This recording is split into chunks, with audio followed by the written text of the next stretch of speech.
Welcome back नाजरीन। शाहजाद साहब, अब अब्दुल्ला गुल साहब तो जो है इस सारे मामले को, पाकिस्तान के इस किरदार को भारत की शिकस्त से जोड़ते हैं। बैरिस्टर साहब तो अभी भी तैयार नहीं है मानने को, वो कहते हैं कि जी अभी भी ये कबल वक्त ही होगा। लेकिन जो मुझे, जहाँ तक मेरी, हो सकता है आप उससे डिसएग्री करें, लेकिन मेरे ख्याल से ये सारा कुछ भारत की शिकस्त से पहले भी कुछ हमने अपना किबला दुरुस्त किया था, मामलात को कंट्रोल में लिया था और चीज़ें बेहतर की थी। और वो डॉन लीक्स वाला जो मामला है, और वो जब हमने अपना सिस्टम ठीक करना शुरू किया था, अपने घर की सफाई शुरू की थी, उसके बाद ही पॉलिसी में तब्दीली आई और वो पॉलिसी वाजे होकर सामने आई और फील्ड मार्शल ने उसको बहुत क्लैरिटी के साथ दुनिया के सामने रखा, शहबाज शरीफ सामने रखा, तो उसके बाद ये एतमाद कायम हुआ। आपको लगता है कि ये जो पाकिस्तान तरीके से ये जो इस तरह की, इस लेवल की गुफ्तगू है, ये पार्लियामान में इस तरह डिबेट होती है, या ये जो है ये फैसले इस तरह से पार्लियामान में हो सकते हैं? जिस सतह की बातचीत इस वक्त हो रही है, ये आलमी लेवल के ऊपर गुफ्तगू आप कर रहे हो और वो सारी चीज़ें आप जैसे कह लीजिए कि पार्लियामान के सामने रखते हैं, इस तरह होती है गुफ्तगू? अच्छा, मैं दो तीन गुजारिशात आपके सामने रखता हूँ। पहली बात तो ये है कि कभी भी किसी भी जगह पे, किसी भी मुल्क में जो हसास नौइयत के मामलात होते हैं वो ओपनली उस तरह किसी भी लेवल पर वो सामने नहीं रखे जाते अवामी नुमाइंदों के सामने। हाँ, आपके जो कौमी नुमाइंदों के सरबराहान हैं उनको जरूर एतमाद में लिया जाता है, और ऑब्वियसली हम सब पाकिस्तानी हैं और पाकिस्तान के मुफाद से आगे तो किसी का मुफाद नहीं है। जी। ये एक आर्गुमेंट बड़ा गलत है कि वो तहरीके इंसाफ ने ये कहा, सलमान अकरम राजा ने कहा कबल अज़ वक्त। अच्छा यार, एक सूरज निकला हुआ है, सारी दुनिया कह रही है सूरज निकला हुआ है, तो उसके बाद आप उसका इनकार करना चाहें तो मतलब आप अगर अपने एक अंधेरे कमरे में रहना चाहते हैं, रहने दें, आप सलमान अकरम राजा साहब को छोड़ दें। मतलब दुनिया में और भी बड़े काम है। सलमान अकरम राजा को आखिरी आदमी तो नहीं है जो इस पे फतवा देंगे, इस पे मोहर लगाएंगे तो मोहर लगेगी। सिंपल सी बात है कि पाकिस्तान का एक किरदार है और दुनिया एक्नॉलेज कर रही है। अगर फाइनेंशियल टाइम्स छाप रहा है और यरूशलेम में खबरें छप रही हैं, पूरी दुनिया का मीडिया उसको कोट कर रहा है, तो जी। इसका मतलब यह है कि बात तो हुई है। और पाकिस्तान का किरदार इसलिए भी अहम है। मैं इस बात को मानता हूं कि हमने अपना डिसिप्लिन तो सीधा किया ही किया, लेकिन उसकी अहमियत इतनी नहीं है। Action speaks louder than words. Pakistan ने जो कुछ करके दिखाया है ना जंग में, जी। भारत के साथ जो हमारी एक जंग हुई है छोटी सी, उसमें जो करके दिखाया है उसमें पाकिस्तान ने अपने आप को मनवाया है। पाकिस्तान की एक अहमियत है और पाकिस्तान की जो इस्तेदाद है फौजी, उसको भी एक्नॉलेज किया गया है। उसकी वजह से चाइना का नाम बढ़ा है, उनकी चीजें बिक रही हैं भाई मार्केट में। तो इसका जी। मतलब है पाकिस्तान ने कुछ ना कुछ तो करके दिखाया है अब भी दुनिया ये को। जो जिस तो ऐसे शिप की बात की जा रही है, अभी अब्दुल्ला गुल साहब ने जिस शिप का हवाला दिया है, जो वहां मौजूद है, जो जासूसी के लिए बड़ा मशहूर है, चीनी, अच्छा अल्टीमेटली इससे नहीं भी मार्केटिंग हो रही देखिए, है। एक चीज मैं पता नहीं क्यों, आई एम सॉरी अगर किसी की दिल आजारी हो, लेकिन हमारा मसला ये है कि हम अभी तक वो नसीम हिजाजी के नावल में जिंदा रहना चाहते हैं। हमने कुश्तों के पुश्ते लगाने होते हैं, हमने नरेंद्र मोदी को नंगे पांव बंकर में भगाना होता है, तलवारों को एक वो बना के उसके साथ जंजीरों के साथ बांध के 5-7 तलवारों को, और उसको घुमाना होता है। और उस घुमाते हुए आप अपने और गैरों को सबके सर काट रहे होते हैं। आपको सिर्फ पुश्तों के पुश्ते लगाने से गरज है, आपको इससे गरज नहीं है कि क्या हो रहा है। देखिए, एक दुनिया एक हकीकत पर चलती है। हमने उनके जहाज गिराए हैं, सारी दुनिया मानती है, और वो माने या ना माने, वो 2 फिल्में बनाए, वो 6 फिल्में बनाए, वो फिल्मों में जीते हैं, हम मैदान में जीते हैं। इसी तरह से ईरान ने जो कुछ करके दिखाया है, उसके बाद आपको उससे बैठकर बात करनी पड़ेगी। अब जबकि एक तरफ ट्रंप ने कहा कि हमारी बातचीत हो रही है, तो उन्होंने कहा नहीं हो रही। जो सिंपल सी बात है कि उनकी नहीं हो रही, बराह रास्त तो नहीं हो रही, बीच में हाँ जी। पाकिस्तान बैठा हुआ है। जी। जी। पाकिस्तान के जरिए जो है वो चीजें इधर से उधर जा रही हैं। 6 शर्तें जो इन्होंने रखी हैं या 4 शर्तें जो उन्होंने रखी हैं, वो सबकी पूरी की पूरी थोड़ी होनी है। अब वो ट्रंप ने तो कहा कि हम तो अफसूद किया हुआ यूरेनियम जो है वो लाके अमेरिका में इस्तेमाल करेंगे। जी। अब आप इस तरह के ख्वाब जितने मर्जी देखते रहें, लेकिन असल बात वही है कि जब ईरान ने इतने दिनों तक सरवाइव किया है, और अभी भी वो आपको एक बड़ा झटका दे सकता है। 4000 किलोमीटर तक पहुंचने का मतलब यह है कि बरतानिया तक तो वो पहुंच गया है। इसका मतलब यह है कि आप पूरी दुनिया का अमन जो है वो आप बर्बाद खतरे कर में रहे हैं। डाल रहे हैं। इसी तरह से वो तमाम जो रियासतें ईरान के इर्द गिर्द वाक़ हैं, जहाँ पे आपने अड्डे बनाए हुए हैं, वो चाहे नेटो के अड्डे हों या अमेरिका बहादुर के अड्डे हों, या वहां पे किसी इसराइल ने कोई प्रॉक्सीज खड़ी कर रखी हैं, तो वो सब की सब खतरे में है। अब यार, ये ठीक है कि एक ना एक दिन तो फैसला तो उसी तरह होगा, लेकिन हिकमत का तकाजा ये है, और दुनिया ने अगर आगे चलना है, अगर ये आर्मागेडन नहीं है और दुनिया ने खत्म नहीं होना, तो फिर हमने सबने आगे जाना है। यहाँ से आगे निकल कर जाने का रास्ता बातचीत है। अगर आपने मतलब इसराइल क्या, पाकिस्तान ने भी कोई एटमी हथियार इसलिए तो नहीं रखा हुआ कि हमने उसको रखे रखना है, दिखाने के लिए है। कोई भी मुल्क जो है जब भी उसकी बका को खतरा लाक होगा, चाहे वो कोई कहे या लिखे या ना लिखे, मेरे नजदीक एटमी हथियार बनाने का मकसद यही होता है कि जब आपका बका आपकी खतरे में होगी तो आप उसको चला दें। वो कोई भी मुल्क हो, वो किसी ने दिखाने के लिए तो नहीं रखा हुआ।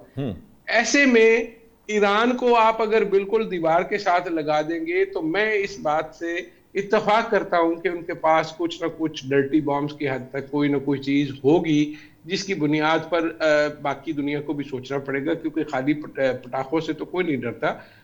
इसमें कुछ ना कुछ माल मसाला होगा। और जिस तरह से F-35 स्टेल्थ के गिरने की बात हो रही है, तो इसका मतलब ये है कि कोई ना कोई चीज तो पीछे चल रही है। वो कैसे जैम हो गया, आपने जैम किया था, आपको भी पता है, पाकिस्तान ने जैम किया था। तो इन सारी चीजों को मिलाकर देखें तो दुनिया ने अगर आप आगे मजीद चलना है, तो फिर ये बात आपको बैठकर तय करना होगी। हाँ, सिर्फ दुश्मन को कमजोर करना और कमजोर दिखाना मकसूद होता है, ताकि मुज़ाकरात पर आप अपनी बात मनवा सके। ठीक अब ये बिल्कुल तयशुदा बात है कि दोनों फरीकैन की कुछ शर्तें मानी जाएंगी, कुछ शर्तें जो है ठीक वो बात उनको है। छोड़नी पड़ेंगी, मैं इसीलिए शरायत में गुंजाइश रखी जाए। ठीक है बैरिस्टर साहब, ये जो चले पाकिस्तान के किरदार से तो आप शायद अग्री नहीं करते, लेकिन ईरान ने जो किरदार अदा किया है, जिस सतह पर उन्होंने अमेरिका को सबक दिया है, आप कह लीजिए, या उनकी रेजिस्टेंस की है, जो भी जिस तरह से भी आप कंफर्टेबल हों, उसको तो आप सराहते हैं ना कि उन्होंने बाहर तो और 26 दिन ये जंग लड़ ली है, और उसका उसका अल्टीमेटली फिर यकीनन जो सिचुएशन इस वक्त हमारे सामने है, उसमें यकीनन अमेरिका को स्टेप बैक करना पड़ेगा, क्योंकि इससे आगे का मामला मेरी नज़र में तो ये शायद वो भी है कि ये 5 दिन जो है ये टाइम गेन करने के लिए भी हो सकते हैं। तो आपको क्या लग रहा है कि ये वाकई टाइम गेन है, या जो अमेरिका को कुछ फ़र्क पड़ा है, या उसको ये समझ आ गई कि इसराइल ने उसको गलत तरफ फंसा दिया है, उसे अब निकलना है किसी तरह इस जंग से? लेकिन नौशाद साहब, इसमें तो कोई शक ही नहीं कि ईरान ने जिस तरह अमेरिका और इसराइल को टैकल किया है, मतलब ये बेमिसाल चीज है। एक कौम उठ खड़ी हुई, हालांकि जिस दिन पहले दिन जो है आयतुल्ला खामनेई साहब की शहादत हुई और साथ 46 लोग लीडरान जो है वो मारे गए, शहीद हो गए, तो उसके बाद अमेरिका ये सोच रहा था कि शायद वेनेजुएला टाइप कोई ऑपरेशन होगा, रजीम चेंज हो जाएगी। लेकिन आज 26वां दिन है और ईरान जो है वो डट के खड़ा हुआ है, और उसने हर जगह पे, मैं समझता हूँ कि सफारती सतह पे भी उसने अपने आप को मनवाया है। आज पूरा जो वेस्ट है वो अमेरिका के पीछे नहीं खड़ा। आज नेटो जो अलायंस था वो अमेरिका के साथ नहीं खड़ा। आज गल्फ स्टेट्स जो हैं वो अमेरिका जिनके हवाले से वो समझते थे कि अमेरिका हमें प्रोटेक्ट करेगा, आज उनका भी वो सारा जितना उनका एक कॉन्सेप्ट था वो सारा शेटर्ड हुआ इस हवाले से।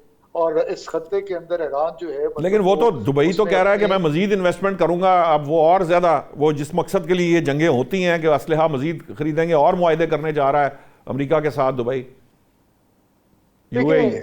ये चीजें तो अब क्लियर हैं कि यहाँ पे असला खरीदने से, जिस तरह ईरान ने, जिस तरह मैंने पहले बात की कि जिस तरह उन्होंने इस जंग की तैयारी की, 46 साल लगे उनको जब से रेवोल्यूशन है, और उनको पता था एक न एक दिन हमें इसराइल के साथ या अमेरिका के साथ बिल्कुल हमें जंग करनी पड़ेगी। और उन्होंने उस हवाले से जिस तरह अपने मुल्क को, हालांकि इतने सैंक्शंस लगे हुए थे, पूरी दुनिया के साथ कोई ट्रेड नहीं थी, 99% लिटरेसी रेट पे वो लेकर गए, साइंटिफिक टेक्नोलॉजी इनोवेशन इतनी ज्यादा थी कि आज उनके मजाइल खत्म होने के नाम नहीं ले रहे। उनके साइंटिस्ट इतने ज्यादा मारे गए। पिछली एक सीरीज है, पहले भी जंग हुई जो पिछले कुछ अर्सा पहले हुई, उसके अंदर बहुत सारे साइंटिस्ट जो है वो शहीद हुए, अब बहुत सारे हुए, लेकिन उनका जो सिस्टम है वो उसी तरह फंक्शनल है और वो उसके ऊपर काम करते चले जा रहे हैं।